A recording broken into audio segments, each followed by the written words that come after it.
ఇంద్రకీలాద్రి శ్రీ దుర్గా మల్లేశ్వర స్వామివారి దేవస్థాన చరిత్రలో తొలిసారిగా వేద విద్యార్థుల కోసం ప్రత్యేకంగా వేద దివ్య దర్శనం పాలసీని అమల్లోకి తీసుకొచ్చింది. దేవస్థాన ఈవో సీనా నాయక్ తీసుకున్న ఈ చారిత్రాత్మక నిర్ణయంతో పోరంకి వేద పాఠశాల విద్యార్థులు ఇకపై ప్రతి పండుగ, పౌర్ణమి, అమావాస్యతో పాటు అన్ని విశేష పర్వదినాల్లో అమ్మవారి ప్రత్యేక దర్శనం చేసుకునే అవకాశం పొందనున్నారు. ప్రస్తుతం జరుగుతున్న శాకంబరి ఉత్సవాల సందర్భంగా ఈ విధానం విజయవంతంగా అమల్లోకి రాగా సనాతన ధర్మ పరిరక్షణలో వేద విద్యార్థులను ప్రోత్సహించే ఈ నిర్ణయాన్ని వైదిక కమిటీ, అర్చకులు, భక్తులు హర్షం వ్యక్తం చేస్తూ స్వాగతిస్తున్నారు. ఈ ప్రత్యేక దర్శన విధానం ఇకపై ప్రతి విశేష దినంలో నిరంతరాయంగా కొనసాగుతుందని దేవస్థాన అధికారులు వెల్లడించారు. సమానత్వం, సామాజిక సమరసత, మానవతా విలువల స్థాపనకు జీవితాన్ని అంకితం చేసిన మహనీయుడు సంత్ రవిదాస్ మహారాజ్ అని భారతీయ జనతా పార్టీ రాష్ట్ర అధ్యక్షుడు పివిఎన్ మాధవ్ పేర్కొన్నారు. కులం, మతం, వర్ణం అనే భేదాలకు అతీతంగా మానవత్వమే పరమ ధర్మమని ఆయన ప్రపంచానికి చాటి చెప్పారని పేర్కొన్నారు. ఆయన జయంతి సందర్భంగా రాష్ట్ర వ్యాప్తంగా కలశ యాత్రలు, సామాజిక సమరసత సమావేశాలు, పుస్తకావిష్కరణలు, లఘు చిత్రాల ప్రదర్శనలు, యువతకు అవగాహన కార్యక్రమాలు, గ్రామస్థాయి చైతన్య కార్యక్రమాలు నిర్వహించనున్నట్లు మాధవ్ వెల్లడించారు. బీజేపీ రాష్ట్ర కార్యాలయంలో సంత్ రవిదాస్ 650వ జయంతి ఉత్సవాలు కార్యశాల సందర్భంగా దేశవ్యాప్తంగా నిర్వహిస్తున్న సంత్ రవిదాస్ మహా అభియాన్లో భాగంగా రాష్ట్రంలో కూడా విస్తృత కార్యక్రమాలు చేపట్టనున్నట్లు వెల్లడించారు. ఈ సందర్భంగా సమావేశంలో బీజేపీ రాష్ట్ర సంస్థాగత ప్రధాన కార్యదర్శి మధుకర్, జాతీయ కార్యదర్శి ఎస్ కుమార్, రాష్ట్ర ప్రధాన కార్యదర్శి సాలిగ్రామ లక్ష్మీ ప్రసన్న, ఎస్సీ మోర్చా రాష్ట్ర కార్యదర్శి గంగిరెడ్డి రాకేష్, రాష్ట్ర ఎస్సీ మోర్చా అధ్యక్షులు సురేష్, బీజేపీ రాష్ట్ర అధికార ప్రతినిధి దర్శనం శ్రీనివాస్, జాతీయ కౌన్సిల్ సభ్యులు ముని సుబ్రహ్మణ్యం, మాజీ రాష్ట్ర అధ్యక్షులు గుడిసె దేవానంద్ తదితరులు పాల్గొన్నారు.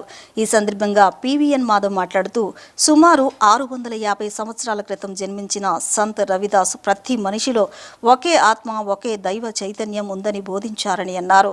కులం, వర్ణం, మతం అనే భేదాలకు అతీతంగా మానవత్వమే పరమ ధర్మమని ఆయన ప్రపంచానికి చాటి చెప్పారని పేర్కొన్నారు. 14వ శతాబ్దంలో విదేశీదారులు, బలవంతపు మత మార్పిడులు ఒకవైపు, సమాజంలో కుల వివక్ష, అంటరానితనం మరోవైపు తీవ్రంగా ఉన్న సమయంలో సంత్ రవిదాస్ సమానత్వ భావాలను ప్రజల్లో నాటారని తెలిపారు. వివక్షను స్వయంగా అనుభవించినప్పటికీ ద్వేషాన్ని కాకుండా ప్రేమ, భక్తి, ఆధ్యాత్మికత, సామాజిక సమరతనే తన జీవిత మార్గంగా ఎంచుకుని సమాన సంస్కరణ కోసం కృషి చేశారని కొనియాడారు. సాధారణ ప్రజలకు అర్థమయ్యే భాషలో పద్యాలు, దోహాలు, భక్తి గీతాల ద్వారా సంత్ రవిదాస్ తన సందేశాన్ని విస్తృతంగా చాటారని పేర్కొన్నారు. సంత్ రవిదాస్ 650వ జయంతి సందర్భంగా నిర్వహిస్తున్న సంత్ రవిదాస్ మహా అభియాన్ గురు పౌర్ణమి నుంచి వచ్చే ఏడాది ఫిబ్రవరిలో జరిగే రవిదాస్ జయంతి వరకు కొనసాగుతుందని తెలిపారు.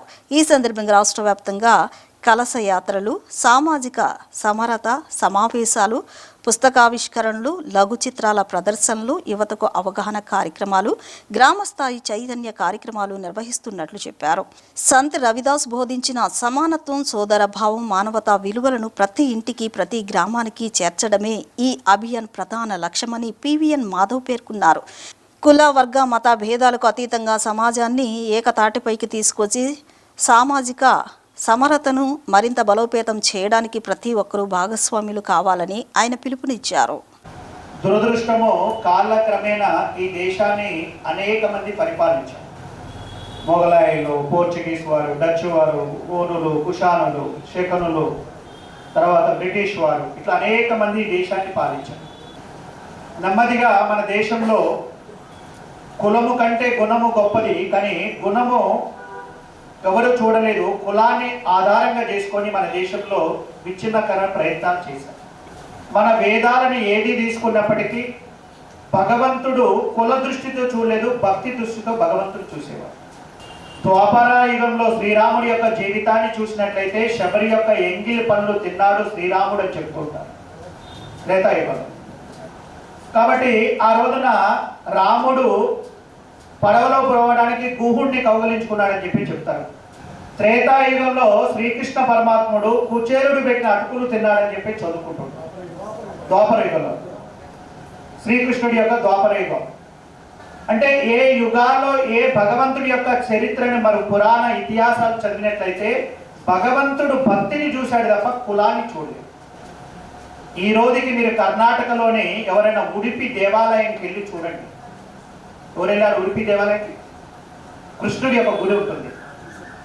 కనకదాస్ అని చెప్పేసి అరిజినల్ కులంలో పుట్టిన వ్యక్తి అద్భుతమైన కీర్తనలు పాడేవాడు కృష్ణుడి మీద. కులాన్ని చూసేసి గుడిలో రానీయకపోతే కృష్ణుడి యొక్క కీర్తనలు ఆ భగవంతుడి యొక్క గుడిలో వెనక కూర్చొని ఆ కీర్తనలు పాడేవాడు. భగవంతుడు కూడా కృష్ణ పరమాత్ముడు కనకదాసి యొక్క కీర్తనలు విని ఆ కృష్ణుడు కూడా ఇటువైపు ఉన్న కృష్ణుడు వెనక్కి తిరిగేసి కనకదాసుకు దర్శనమిచ్చాడు. ఈ రోజుకి మీరు ఉడిపి దేవాలయానికి వెళ్ళి చూడండి, ఆ మనం దర్శనం చేసుకోవాల్సింది కనకదాసు కిటికీ అని, ఆ కిటికీలో నుంచి కృష్ణుని చూస్తాం. కాబట్టి కనకదాసి ఏ కులమని చూడలేదు కృష్ణ పరమాత్ముడు, భగవన్ భక్తిని చూశాడు. ఇట్లా చరిత్రలో చెప్పుకుంటే అనేక సంఘటనలు ఉన్నాయి. దురదృష్టవశాత్తు రాజకీయ పార్టీలు నెమ్మదిగా వచ్చిన ప్రభావం పెరిగిన తర్వాత ఈ దేశంలో హరిజనులు, దళితులని చెప్పుకునేవారు లేదా వెనుకబడ్డ కులాలు ముస్లింలని ఓటు బ్యాంకు రాజకీయాలకు వాడుకుంటూ అసలు యొక్క మార్గాన్ని పక్కకు తీసుకెళ్లారు. ఇవాళ అంబేద్కర్ను కూడా ఒక కుల నాయకుడిని చేశారు. అంబేద్కర్ ఒక జాతీయ నాయకుడు.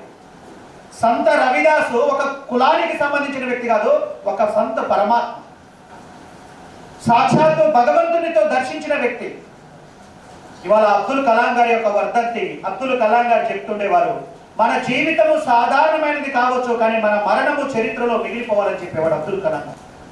రవిదాసు పుట్టింది ఒక చర్మకారు, చెప్పులు కుట్టుకునే వాళ్ళ ఇంట్లో కుటుంబంలో పుట్టాడు. వాళ్ళ నాన్నగారు చెప్పుల షాపు నడిపేవాడు.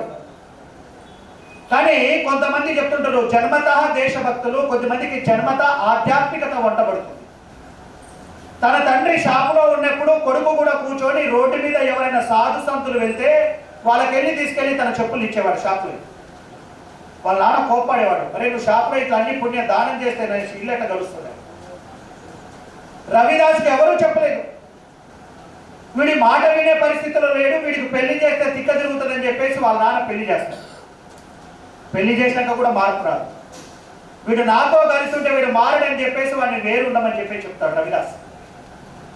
రవిదాసు వేరే ఫ్యామిలీ వెళ్ళినప్పుడు కూడా వచ్చిన ఆ ధర్మపత్ని ఏదైతుందో రవిదాసు భావనలకు దగ్గరుండి రవిదాసు చేసే సేవలు తను కూడా పునీతురాలు. ఏ సాధు సంతు వెళ్ళినప్పుడు కూడా ఎవరు వచ్చినప్పటికీ ఇంటికి ఆహ్వానించి భోజనం పెట్టేవాడు. వచ్చేవారు 650 సంవత్సరాల క్రితం అంటే అంటరానితనం అంటే భయంకరంగా కూకటి వేలుతో పాసుకుపోయింది. రాష్ట్ర ప్రభుత్వం 2 ఏళ్లలో అమలు చేసిన అభివృద్ధి సంక్షేమ కార్యక్రమాలను ప్రతి ఇంటికి చేరవేయడమే లక్ష్యంగా సీఎం చంద్రబాబు నాయుడు ప్రారంభించిన 2 ఏళ్ల నమ్మకం అభివృద్ధి సంక్షేమం కార్యక్రమాన్ని రాష్ట్ర వ్యాప్తంగా నిర్వహిస్తున్నామని ఏపీ ప్రభుత్వ విప్ గన్నవరం ఎమ్మెల్యే యార్లగడ్డ వెంకట్రావు తెలిపారు. బాపులపాడు మండలంలో ఇంటింటి ప్రచారంలో పాల్గొన్న ఆయన ప్రభుత్వ సంక్షేమమే పథకాలను ప్రజలకు వివరించడంతో పాటు నియోజకవర్గ అభివృద్ధి, రైతు సమస్యల పరిష్కారంపై కీలక వ్యాఖ్యలు చేశారు. బాపులపాడు మండలం బాపులపాడు గ్రామంలో తారక రామానగర్లో నిర్వహించిన 2 ఏళ్ల నమ్మకం అభివృద్ధి సంక్షేమం కార్యక్రమంలో ఎమ్మెల్యే యార్లగడ్డ వెంకట్రావు స్థానిక ప్రజాప్రతినిధులు, పార్టీ నాయకులు, కార్యకర్తలతో కలిసి ఇంటింటికి వెళ్లి ప్రభుత్వ అభివృద్ధి సంక్షేమ కార్యక్రమాల వివరాలను కరపత్రాల ద్వారా ప్రజలకు వివరించారు.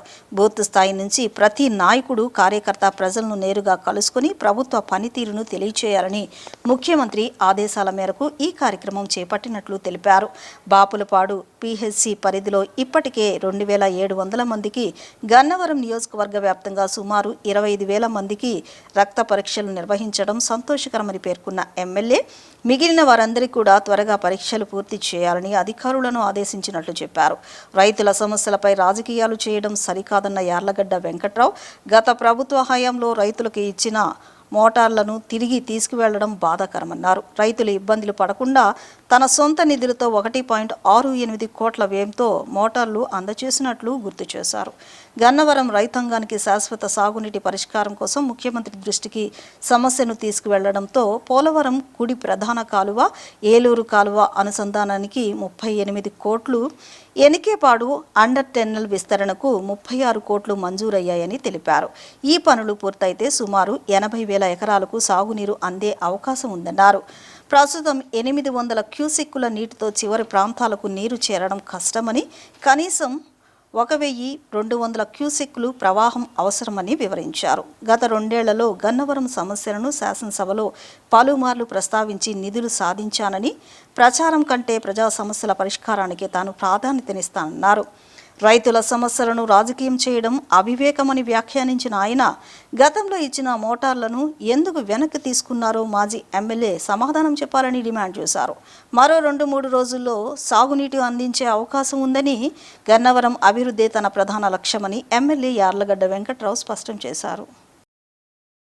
ఆ బూత్లో ఏజెంట్ దగ్గర నుంచి అందరూ వెళ్ళి ప్రభుత్వ పథకాలని, సంక్షేమ పథకాలు కానీ అభివృద్ధిని కానీ తెలియజేసిన అవసరం చేసింది చెప్పాలన్న ఉద్దేశంతో ముఖ్యమంత్రి గారు ప్రారంభించిన ఈ కార్యక్రమాన్ని రాష్ట్ర వ్యాప్తంగా అమలు చేస్తున్నప్పుడు గన్నవరం నియోజకవర్గంలోని ప్రతి బూత్ లెవెల్ ఏజెంట్ నుంచి నియోజకవర్గంలో రాష్ట్ర స్థాయి, జిల్లా స్థాయి పదవులు ఉన్న ప్రతి నాయకుడు, కార్యకర్త డోర్ టు డోర్ వెళ్ళి ప్రభుత్వ సంక్షేమ పథకాలని, ప్రభుత్వం చేసే అభివృద్ధిని చెప్పాల్సిన అవసరం ఉందని మీ ద్వారా తెలియజేస్తూ, అలాగే ఎక్కడా లేని విధంగా ఒక 25,000 మందికి బ్లడ్ టెస్టులు సిహెచ్సి సెంటర్ ఓన్లీ పిహెచ్సి నుంచి బాపులపూర్ టౌన్లో 2700 మందికి బ్లడ్ టెస్టులు చేయటం అభినందనీయం. కానీ ఇంకా దాదాపు ఇంకా 16-17,000 మంది ఉన్నారు. వాళ్ళకు కూడా తక్షణం చేయాల్సిందిగా పిహెచ్సి అధికారులతో మాట్లాడతాం. అలాగే రాజకీయాలకి మాట్లాడటానికి వేదిక కాదు, కానీ బట్ రైతు సోదరులకు, ఆరుగాలం కష్టపడే రైతు సోదరులకి నేను జిల్లా కలెక్టర్ రివ్యూ మీటింగ్లో కూడా మాట్లాడా. గతంలో 2 సంవత్సరాల క్రితం ఈ నియోజకవర్గంలో అధికార మార్పులు జరిగినప్పుడు, ఈ నియోజకవర్గంలో శాసనసభ్యులుగా ఓడిపోయినప్పుడు మోటార్లు తీసేసి, ఆ రోజునే వాటర్కి సమస్య లేకపోయినా వాళ్ళ మోటార్ వాళ్ళు ఎత్తుకెళ్ళిపోయిన వాళ్ళని మీడియా సోదరులు అడగకపోవడం చాలా బాధ కలిగించింది. ఈ నియోజకవర్గ అభివృద్ధిలో నాకెంత బాధ్యత ఉందో 4th పిల్లర్ మీకు కూడా ఉందని నేను మనస్ఫూర్తిగానే ఉంది. అట్లీస్ట్ మీరు అడిగి ఉండాల్సింది. ప్రభుత్వం మోటార్లు ఇవ్వలేనప్పుడు, నువ్వు మోటార్లు ఇచ్చినప్పుడు నేను ఈ 2 కెనాల్ని లింకప్ చేస్తే ఈ సమస్య సాల్వ్ అవుతుందని ముఖ్యమంత్రి గారితో 4-5 సార్లు మాట్లాడి, అసెంబ్లీలో 2 సార్లు మాట్లాడి 38 కోట్లు కేటాయించారు. ముఖ్యమంత్రి గారికి ధన్యవాదాలు. అట్లాగే యూటీ ఎనికేపాడు అంటే నువ్వు 10 ఏళ్ళు శాసనసభ్యుడిగా పనిచేసినప్పుడు నీకు తెలియదు అని అడుగు. 10 ఏళ్ళు శాసనసభ్యుడిగా పనిచేసినప్పుడు 5,000 క్యూసెక్లకే వాటర్ ఉంది. ఏలూరు కెనాల్కి మనకి అవకాశం లేదు. దాన్ని ఇంకో 20,000 క్యూసెక్లకు పెంచితే తప్ప రైతాంగానికి 80,000 ఎకరాల ఆయకట్టు స్థిరీకరణ గురవుతుందని ఎమ్మెల్యేగా పరిపాలించినప్పుడు నీకు తెలియదు అని చూడగలరు. కానీ గతంలో మోటార్లు ఇచ్చి మోటార్లు తీసేస్తామని చెప్తే నేను ఎన్నికలప్పుడు చెప్పా, గతంలోనే చెప్పా, మొన్న చెప్పా. నేనేదో స్థానిక శాసనసభ్యుడు ఏదో లిఫ్ట్ పెడతానన్నారు, నేనేది పనికిమాలిన మాటలు మాట్లాడను, చెప్పిందే చేస్తా, చేసేదే చెప్తా. ఆరుగాలం కష్టపడే రైతు సోదరుల విషయం మోటార్ల సమస్య అయితే నా వ్యక్తిగత నిధుల నుంచి ఇస్తానని చెప్పా. గౌరవ ముఖ్యమంత్రి గారిని కోరే ప్రభుత్వం నుంచి కుదరకపోతే ముఖ్యమంత్రి గారు కూడా 2-3 సార్లు ఇద్దామని ట్రై చేస్తా. కుదరకపోతే నేను దాదాపు 22-23 మంది ఎమ్మెల్యేలు వచ్చి విజయవాడ రూరల్ ఆఫీస్లో కోటి 68 లక్షల రూపాయలు నా సొంత డబ్బులతో మోటార్లు ఇచ్చాను. నువ్వు అది మాట్లాడకుండా తాగునీరు, సాగునీరు ప్రభుత్వం పూర్తి బాధ్యత తీసుకుంటుంది. ఇప్పుడు ఏ పరిస్థితుల్లో కృష్ణా బేసిన్ ఉంది, ఏ పరిస్థితుల్లో రివర్స్ అన్ని ఇండియాలో ఎలా ఉన్నాయి అనేది ఆలోచించాల్సిన అవసరం ఉంది. ఆరుగాలం కష్టపడే రైతు సోదరుల విషయంలో కూడా రాజకీయం చేద్దాం మాటికి అవివేకంగా నేను భావిస్తున్నా. గత 2-3 రోజులుగా ఓ ప్రైవేటు కంపెనీకి సంబంధించిన జీఎస్టీ కేసును రాష్ట్ర ప్రభుత్వానికి ముడిపెడుతూ వైసీపీ పత్రిక అసత్య ప్రసారం చేస్తోందని AP diversity board chairman Neelayapalem Vijay Kumar మండిపడ్డారు. హైదరాబాద్ సెంట్రల్ జీఎస్టీ అధికారులు చట్టబద్ధంగా చేపట్టిన చర్యకు రాష్ట్ర ప్రభుత్వంతో ఎలాంటి సంబంధం లేదని స్పష్టం చేసిన ఆయన, వాస్తవాలను వక్రీకరించి ప్రజలను తప్పుదోవ పట్టించే ప్రయత్నాలను సహించబోమని హెచ్చరించారు.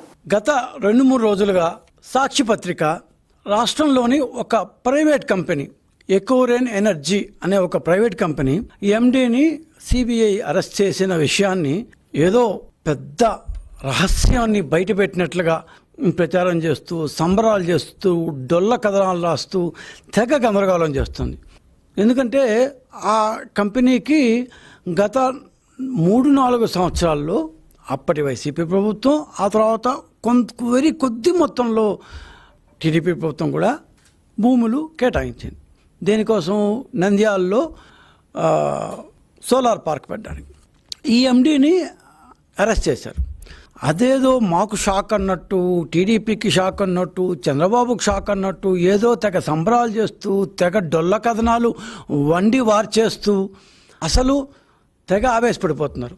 సో ఈ అబద్ధాల వెనుకున్న అసలు నిజాలను బయటపెట్టడానికి కొన్ని ప్రాథమిక వాస్తవాలను, వెరీ ప్రాథమిక బేసిక్ ఫ్యాక్ట్స్ అంటారు కదా, ఒక బేసిక్ ఫ్యాక్ట్స్ అన్నిటినీ మీ ముందు చెప్పడానికి. ఎందుకంటే ఇదేదో వాళ్ళు ఏదో తవ్వి తీసినట్టు, మేమేదో అన్యాయం చేసినట్టు అనే ఇది రాకూడదు కాబట్టి, సో కొన్ని ప్రాథమిక వాస్తవాలను పెట్టడానికి ఈ ఒక్క ప్రెస్ మీట్. హైదరాబాద్లో సెంట్రల్ జిఎస్టీ అధికారులు ఎకోరీన్ ఎనర్జీ మేనేజింగ్ డైరెక్టర్ లక్ష్మీప్రసాద్ ఎర్నేనిని 65 కోట్ల రూపాయల ట్యాక్స్ ఎగవేత, ట్యాక్స్ ఎవేజన్ అంటే జిఎస్టీ, ట్యాక్స్ అంటే ఇన్కమ్ ట్యాక్స్ కాదు, జిఎస్టీ ఎగవేత కేసులో అరెస్ట్ చేశారు. అది వాస్తవమే.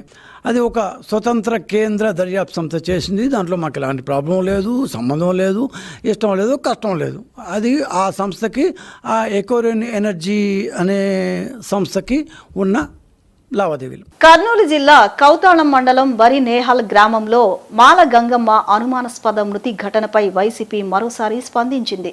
గంగమ్మ మృతి తరువాత గ్రామంలో పోలీసుల భయాందోళనలు నెలకొన్నాయని, ప్రజలు స్వేచ్ఛగా మాట్లాడలేని పరిస్థితి ఏర్పడిందని మాజీ మంత్రి సాకే శైలజనాథ్ ఆరోపించారు. గంగమ్మ మృతిపై పోస్ట్ మార్టం, ఫోరెన్సిక్, DNA నివేదికలను ప్రభుత్వం వెంటనే బహిర్గతం చేయాలని డిమాండ్ చేశారు. ఈ కేసును సిబిఐతో లేదా హైకోర్టు సిట్టింగ్ జడ్జి పర్యవేక్షణలో విచారించి వాస్తవాలను ప్రజలకు వెల్లడించాలని కోరారు. గంగమ్మ కుటుంబానికి భద్రత కల్పించడంతో పాటు బాధ్యులపై కఠిన చర్యలు తీసుకుని ఆర్థిక సహాయం అందించాలని శైలజనాథ్ వైఎస్ఆర్సీపీ లీగల్ సెల్ రాష్ట్ర అధ్యక్షులు మలసాని మనోహర్ రెడ్డి డిమాండ్ చేశారు. నేను అడిగేది ఒక్కటే, ఈ రోజున గౌరవ ముఖ్యమంత్రి గారికి తగిన గౌరవంతో అడుగుతా ఉన్నా నేను. ముఖ్యమంత్రి గారు ఒక్కసారి మీరు ఆలోచించండి, ఒక నిమిషం. ఊరికే ఒక ఫ్లోలో పడి లేక ఒక దాంట్లో పడి కొట్టుకుపోతున్నారు ఈ మధ్యకాలంలో. మీరు కొట్టుకుపోబాకండి. రాజ్యాంగ వ్యవస్థలుగా ఏర్పాటు చేసి ప్రజల రక్షణ కోసం, క్షేమం కోసం ఏర్పాటు చేసిన సంస్థలు ఈ రోజున ప్రజలకు వ్యతిరేకంగా పనిచేస్తూ ఉన్నాయి. ఆ విషయాన్ని మీరు గమనించారో లేదో నాకు తెలియదు, కానీ గమనించి కూడా ఊరికే ఉన్నట్లయితే ఇబ్బందిగా ఉంటుంది. ఎందుకంటే భారత రాజ్యాంగం పైన ప్రమాణం చేసి మరీ మనం పదవుల్లో ఉన్నాం. అసలుకి మనిషి ప్రాణాలకి ఏమాత్రం విలువ, గ్యారంటీ కాదు, విలువ లేని ఒక కాలాన్ని చూస్తూ ఉన్నామేమో అనిపిస్తుంది. అట్లే మనిషికి ఉండాల్సిన కనీస మర్యాదతో కూడిన గౌరవం పట్ల కూడా ఏమాత్రం కూడా బాధ్యత లేకుండా ఈ రోజున ప్రభుత్వాలు వ్యవహరిస్తున్నాయని నేను చెప్పాల్సి వస్తుంది. సాయి కృష్ణ పక్కనే సాయి కృష్ణ మరణాన్ని మనం చూసాం. చివరికి ఆ తల్లి బూడిదైనా నాకు ఇవ్వండి అని వేడుకున్న పరిస్థితిని చూసాం. మీరు సిట్ వేశారు. సిట్ వేసిన తర్వాత ఏమైందో తెలియదు, కానీ విజయలక్ష్మి మాత్రం ఆ సిట్ యొక్క ఫలితం ఏంటంటే నాకు అనిపించింది, I'm not blaming anybody, but నాకు అనిపించింది అంటే అంత ఎంక్వైరీతో జరిగింది ఏంటంటే విజయలక్ష్మి గారు కేసుని విత్డ్రా చేసుకోవడం. గంగమ్మ అనుమానాస్పద మృతికి సంబంధించి అనేక విషయాలు తెలిసినప్పటికీ మాకెందుకులే, మేమేమైనా చెప్తే మళ్ళీ మమ్మల్ని ఈ పోలీసులు బతకనిస్తారా, మమ్మల్ని టార్గెట్ చేస్తారనే భావనలో భయభ్రాంతులకు గురైన పరిస్థితిని మేము చూసాం. రాష్ట్ర వ్యాప్తంగా ఒక విధానం ఇప్పుడు అమల్లో ఉంది. మొదటి నుంచి ఈ కూటమి ప్రభుత్వం అధికారంలోకి వచ్చిన తర్వాత ఈ 2 ఏళ్లలో జరిగిన సంఘటనలకు పరాకాష్ఠగా ఈ 4-5 మాసాలుగా ఈ రాష్ట్రంలో రాజ్యాంగానికి లోబడి చట్టబద్ధమైన పాలన అందించాల్సిన పాలకులు, అదేవిధంగా పోలీసులు దాన్ని అతిక్రమించి వాళ్ళే భక్షకులుగా తయారైన సందర్భాన్ని మనం చూస్తున్నాం. దాదాపు చాలా లాకప్ డెత్తులు జరిగాయి ఈ రాష్ట్రంలో. తర్వాత పోలీసుల హింసలను తట్టుకోలేక సెల్ఫీ వీడియోల ద్వారా వాళ్ళు సూసైడులు చేసుకొని, ఆత్మహత్యలు చేసుకొని లోకానికి చాటి చెప్తా ఉన్నారు. మేము కేవలం ఈ రాజకీయ నాయకులు, అధికారంలో ఉన్న రాజకీయ నాయకులు, పోలీసుల బాధలు భరించలేక చనిపోతున్నామని. అంటే ప్రాణానికి ఎంత విలువ ఉందో ఈ పాలకులకు అర్థం కావట్లే. అందుకే ఈ రాష్ట్రంలో, దేశంలోనే 26వ స్థానానికి శాంతి భద్రతల పరిస్థితి దిగజారిపోయిందనే విషయాన్ని కూడా వాళ్ళు గుర్తు పెట్టుకోకుండా ఇప్పటికీ నిస్సిగ్గుగా నిర్లజ్జగా వివరిస్తున్న ప్రభుత్వం ఇది. వార్తలు ముగించే ముందు ముఖ్యాంశాలు మరొకసారి.